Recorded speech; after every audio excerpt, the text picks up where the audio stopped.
নিৰ্বাচনৰ প্ৰাকখনত আমি তেজাছ লাইফে সমষ্টিৰ সাধাৰণ ভোটাৰৰ আমি মনৰ অনুভৱ জানিবলৈ চেষ্টা কৰি আহিছোঁ।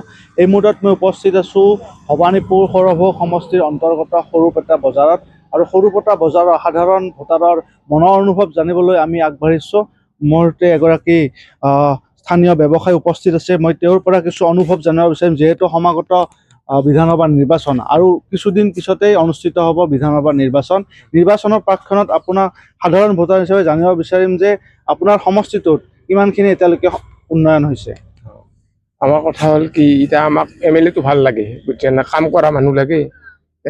এতিয়া আমিতো আমাৰ সৰুপেটা অঞ্চলতো একো কাম কৰাই দেখাই নাপালোঁ দেখোন। এইবাৰ কি হয় দেখা যাওক। এতিয়া সেইকাৰণে ক'লোঁ যে আমাক এইবাৰ MLA টো ভাল লাগে।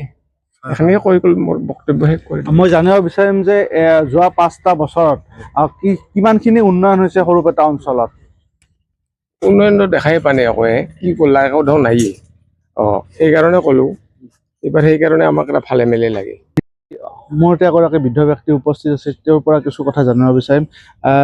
যিহেতু সমাগত বিধানসভা নিৰ্বাচন, আপোনালোকৰ অঞ্চলত কেনেকুৱা জনপ্ৰতিনিধি আচলতে বিচাৰে?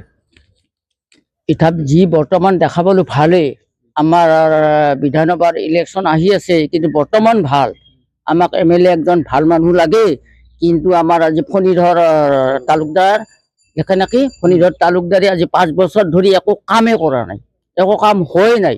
তাতে কিবা অলপ চলপ কিবা কাৰণে কাম কৰিছে, কিন্তু এই বিধায়কৰ দ্বাৰাইতো আমাৰ কাম নহ'ব। আমাক ভাল বিধায়ক একজন আমাক লাগে। সেইকাৰণে আমি যাক ভাল পাওঁ তাক ভোট দিমেই আমি বিধায়কজনক। আমাক একজন নতুন বিধায়ক লাগে। আৰু তাৰপিছত এই মহিলাক এহে পইচা দিছে, সেহে কিবা দিছে, সেহে কিবা, চব মানুহখিনিক অৱহেলা কৰি পেলাইছে। আৰু পেঞ্চন দিব লাগে, বুঢ়া পেঞ্চন 250 টাকা দি 250 টাকা দি বুঢ়া পেঞ্চনটো মানে চলিব পাৰি না। তাক 1000 কৰি পেঞ্চন যদি দিলা হয় তথাপিও মানুহখিনি চলিব পাৰিলা। কিন্তু কি কাম কৰিছে বিজেপি চৰকাৰে, একদম চাৰিওমুখে বেয়া কাম কৰি পেলাইছে। ভাল কাম এটাও কৰা নাই, খালি মানুহখিনিক অৱহেলা কৰছে, জুজ কৰছে, কিন্তু খালি দাউৰাইছে। অমুক দিম তমুক দিম বুলি কৈ মানুহখিনি খালি দৌৰি আছে। নানানটা বিভিন্ন ধৰণৰ কাম আঁচনিগিলাখান দি চব দাউৰি থাকে। ভাত পানীও তাৰমানে ৰান্ধবা বাহিৰে এনেহেন পৰিৱেশ তাৰমানে বিজেপি চৰকাৰে কৰছে, কিন্তু এইটো ভাল কাম কৰা নাই। কিন্তু এনেহেন কাম হ'ব নালাগে, আৰু আমাৰ ভাল বিধায়ক একজন আমাক লাগে। আমি তাকে ভোট দিম, আমি ৰাজ্যে তাকে ভোট দিম, কিন্তু আমি বেলেগত ভোট নিদিওঁ। চৰকাৰে আঁচনিসমূহৰ জৰিয়তে জাতিটোক মানে অৱহেলা কৰছে, জাতীয়তে অৱহেলা কৰি ফেলছে। আমি সেইকাৰণে এইবাৰ আমি বিধায়ক আমি বদলাম। মোৰ সৈতে এগৰাকী বিশিষ্ট ব্যক্তি সৰুপেটা অঞ্চলৰ উপস্থিত আছে, তেওঁৰ পৰা কিছু কথা জানিব বিচাৰিম। যিহেতু কিছুদিন পিছতেই বিধানসভা নিৰ্বাচন অনুষ্ঠিত হ'ব, নিৰ্বাচনৰ প্ৰাকখনত আপোনাৰ অনুভৱ জানিব বিচাৰিম। না, আমি ধৰক ভোট দি আহিছোঁ আজি পৰ্যন্ত, কিন্তু ভোটাৰ মানে কি, মানুহে যোনপিনে ঢাল খায় সেইপিনে আমি দি আহি আছোঁ। কথাটো সেইটোৱে। আপোনাৰ যিটো সমষ্টি, আপোনাৰ অঞ্চলত কিখিনি উন্নয়ন হৈছে? উন্নয়ন বিজেপিৰ দিনত নোহোৱা নহয়, হৈছে, যথেষ্ট হৈছে, আৰু হ'বলগীয়া যথেষ্ট আছে। যে কিছুমান সামাজিক কাম, যেনে ধৰক আমাৰ মিলন মন্দিৰ, আৰু সৰুপেটাৰ কিছু উন্নতি হোৱাৰ কাৰণে আমি আশা কৰোঁ। পূৰ্বৰ বিধায়কগৰাকীয়ে কিমানখিনি উন্নয়ন কৰিছে বুলি ভাবে?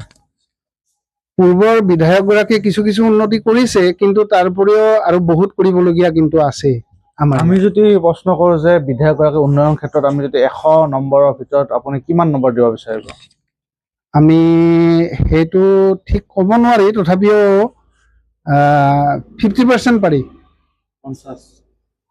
কিবা সমস্যা আছে নেকি অঞ্চলটোত? সমস্যাটো যথেষ্ট আছে আমাৰ ইয়াত। মানে কি, মানে এই শিক্ষিত যুৱকৰ চাকৰি তাকৰি বহুত কম হৈছে। তাৰোপৰি এই অঞ্চলটো এনেও পিছপৰা, খেতি মাটি মানে কিছু মানে যিখিনি এই খেতিয়কবিলাকে কষ্ট কৰি আছে সেই অনুযায়ী ফলটো পোৱা নাই। চৰকাৰী আঁচনিৰ ক্ষেত্ৰত কি ক'ব? চৰকাৰেতো আঁচনি যথেষ্ট দিছেই, কিন্তু দিলেও কিছুমানে সেই সুবিধাটো মানে ওপৰে ওপৰে ভোগ কৰি আছে, আৰু কিছুমানে পোৱাই নাই। প্ৰকৃত হিতাধিকাৰীয়ে নোপোৱা বুলি ক'ব বিচাৰে নেকি? প্ৰকৃত হিতাধিকাৰীও কিছুমানে পোৱা নাইতো, সেইটো আমি কম। কাৰণ কিয়, মোৰ সন্মুখতে আছে দুজনমান, তেওঁলোকে পোৱা নাই, পাব লাগিছিল। এই যে কি কয় উদ্যমিতা আঁচনি, যে সেইবিলাকত পোৱা নাই। তেওঁ কিন্তু এটা সামান্য ঘৰতে আছে এতিয়াও, তেওঁ কিন্তু বহুবাৰ এপ্লাই কৰিছিলে কিন্তু পোৱা নাই। মোৰ এতিয়া এগৰাকী যুৱ ভোটাৰ আছে, তেওঁৰ পৰা কিছু কথা জানিব বিচাৰিম। যিহেতু কেইদিনমান পিছতে অনুষ্ঠিত হ'ব বিধানসভা নিৰ্বাচনৰ প্ৰাকক্ষণত আপোনাৰ পৰা জানিব বিচাৰিম যে এই বৰ্ষৰ যি বিধানসভা নিৰ্বাচন, তাত আপোনাৰ অঞ্চলৰ জনপ্ৰতিনিধিজন কেনেকুৱা বিচাৰে?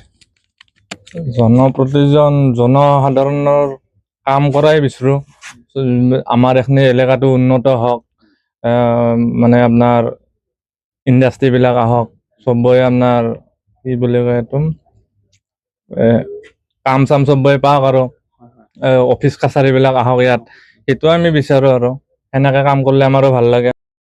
এগৰাকী ক্ষুদ্ৰ ব্যৱসায়ী আছে, তেওঁৰ পৰা মই কিছু কথা জানিব বিচাৰিম। যিহেতু নিৰ্বাচনলৈ মাথো কেইটামান দিন বাকী, নিৰ্বাচনৰ প্ৰাকক্ষণত জানিব বিচাৰিম যে আপোনালোকৰ অঞ্চলৰ কেনেধৰণৰ জনপ্ৰতিনিধি আচলতে বিচাৰে?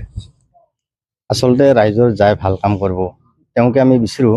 প্লাছ লগতে আমাৰ যিবিলাক আমি সৰু সৰু ক্ষুদ্ৰ বেপাৰী আৰু এই ব্যৱসায়খিনি মানুহখিনি আমি কিমানখিনি আমি আগবাঢ়ি যাব লাগে। আমি চব কষ্টৰ ফলতে যাই আছোঁ। আমিতো কাৰো পৰা একো এক পইচাও পোৱা নাই বা বিচৰাও নাই। যিখিনি কষ্ট কৰি আমি সেইখিনি আগবাঢ়িছোঁ, সেয়ে আৰু আমাৰ পূৰ্বৰ যিগৰাকী বিধায়ক আছিল তেওঁৰ কাম কাজক লৈ সন্তুষ্ট নে? বিধায়কৰ লগত আমি জড়িত সেনেকৈ নাথাকোৱেই না। আমি নিজৰ ঘৰখন পৰিয়াল কেনেকৈ পুহিব পাৰি, কেনেকৈ চাব পাৰি, সেইটো ব্যৱস্থাৰ লগতে যাই আছোঁ না আমি সদায়। আপোনালোকৰ অঞ্চলত কিমানখিনি উন্নয়ন হোৱা বুলি ভাবে আৰু কিবা বাকী আছে বুলি ভাবে নেকি? গাঁও সমাজৰ বিষয়ে উন্নয়নতো গাঁওখনত আমি ভালে দেখিছোঁ আৰু বাকীগিলাটো ভালে।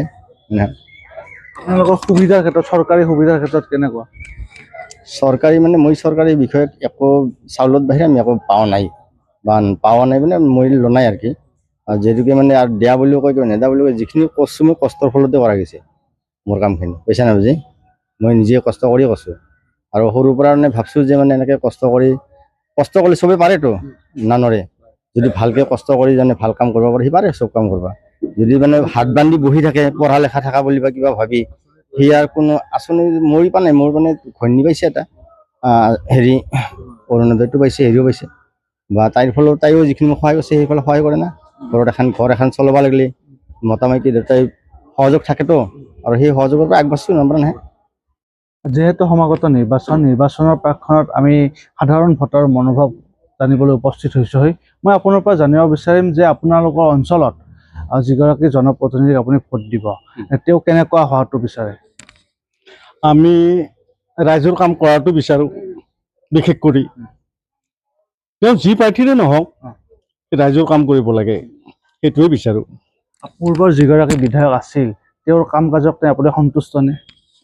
ইয়াৰে আগৰজনৰ বিশেষ কৰি মই নিজাববীয়াকৈ নহয়, ৰাইজৰ মতে অলপ সন্তুষ্ট হোৱা যেন লাগে। কিবা বাকী আছে উন্নয়নৰ ক্ষেত্ৰত? উন্নয়নৰ ক্ষেত্ৰততো ভালেখিনি বাকী আছে, তথাপিতো কি আগত কৰি কিছু অগ্ৰসৰ হোৱা যেন লাগে। জ্বলন্ত সমস্যা জানিব বিচাৰিম এই অঞ্চলত। জ্বলন্ত সমস্যা মানে অসুবিধা কি, মানে অঞ্চলটো উন্নয়ন হোৱা নাই? উন্নয়ন কিছুমান ৰাস্তা ঘাট ধৰকচোন। আমাৰতো হেৰি হিচাপে, অঞ্চল হিচাপে মেডিকেলতো একোৱেই হোৱা নাই। বিশেষ কৰি আমাৰ মেডিকেলখন সাংঘাতিক ধৰণে পিছ পৰি আছে। ভাল ডক্তৰ নাই, মেডিকেলৰ কোনো ডেভেলপ নাই। আমাৰ যিকোনো সৰু সুৰা অসুখতে বহুত দূৰত গুচি যাব লগা হয়। এইটো এটা। যিহেতু সমাগত নিৰ্বাচনৰ প্ৰাকক্ষণত আপোনাৰ মনৰ অনুভৱ জানিব বিচাৰিম এগৰাকী সাধাৰণ ভোটাৰ হিচাপে। আপোনাৰ অঞ্চলটোত কেনেকুৱা ধৰণৰ জনপ্ৰতিনিধি আচলতে বিচাৰে? জনপ্ৰতিনিধি হিচাপে বিচাৰিব লাগিলেতো আজিকালি ক'বই নোৱাৰি, কাৰণ সকলোবিলাক জনপ্ৰতিনিধিয়ে ৰাজনৈতিক মানে মুনাফাত চলি আছে। গতিকে সেইফালৰ পৰা আমি যিটো মানে উপযুক্ত প্ৰতিনিধি তেখেতকৰে ভোটদান কৰিম। আমাৰ ফালৰ পৰা আমি সৰ্বসাধাৰণ নাগৰিক হিচাপে, তাত বাহিৰে আৰু আমাৰতো ভাবিব লগা একো নাই। আমি যিহেতু এই দোকান পাহাৰতে ব্যস্ত, ৰাজনৈতিক বাতাবৰণটোৰ বিষয়ে আমি বিশেষ নাজানো, কাৰণ আমাৰ সেইটো সম্পৰ্কে জ্ঞান নাই।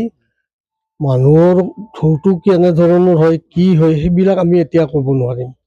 সময়ত আহি যাব, কিন্তু আমি বিচৰা মতে কেণ্ডিডেট, আমি মনৰ বিচাৰ বিবেচনাত মানে নিৰ্বাচন কৰিম বুলিয়ে ভাবিছোঁ। আচলতে ৰাইজৰ কাম কৰা ভাল মানে নিস্বাৰ্থৱান মানুহ হ'ব লাগে। যিয়ে নহওক তেনেকুৱা মানুহে আমি বিচাৰোঁ। পূৰ্বৰ যিগৰাকী বিধায়ক আছিল, তেওঁৰ কাম কাজক লৈ আপুনি সন্তুষ্ট নে? আচলতে পূৰ্বৰ বিধায়ককতো আমি মানে নাপালো বুলিয়ে ক'ব লাগিব। তথাপিতো যিখিনি সামাজিক কাম কাজ কৰিছে, কিছুমান ভাল কাম কৰিছে, কিছুমান বেয়া কামো কৰিছে, সেইটোত আমাৰ বিশেষ চকু দিব লগা নাই। কাৰণ কিয় নাই, আগতে মই কৈছো আমি সৰ্বসাধাৰণ, আমাৰ মানে ৰাজনৈতিকৰ মেৰ পেচত চলা মানে হেৰি নাই। আমি এই কৰ্ম কৰিয়ে চলিব লাগিব, কৰ্ম কৰি খাব লাগিব, এইখিনিয়ে মোৰ ক'বলগীয়া। হয়, বিজেপি প্ৰাৰ্থীজন কেনেকুৱা হোৱা উচিত? ভাল হ'লে চৰকাৰী আঁচনিৰ ক্ষেত্ৰত কি ক'ব? চৰকাৰ আছে একো পোৱা নাই মই পূৰ্বৰ বিধায়কগৰাকীৰ ওপৰত কি ক'ব? কেনেকুৱা উন্নয়ন কৰিছে? নাই কোৱা। কেনেকুৱা প্ৰাৰ্থী বিচাৰে আপোনালোকৰ অঞ্চলত? প্ৰাৰ্থী ক'বলৈ গ'লে প্ৰাৰ্থী যিজনে আমাৰ কাম কৰি গ'ল যোৱা 5 বছৰ, তেখেতে যিখিনি নেতৃত্ব লৈছে ঠিকে লৈছে। তেখেততো আৰু আগৰ পৰা আমি গমেই পাই আহিছোঁ তেখেত কেনেকৈ ধৰণত কেনেকৈ আহি আজি কিমানখিনি লৈ তাৰমানে MLA। এইবাৰ তেখেতে নাই।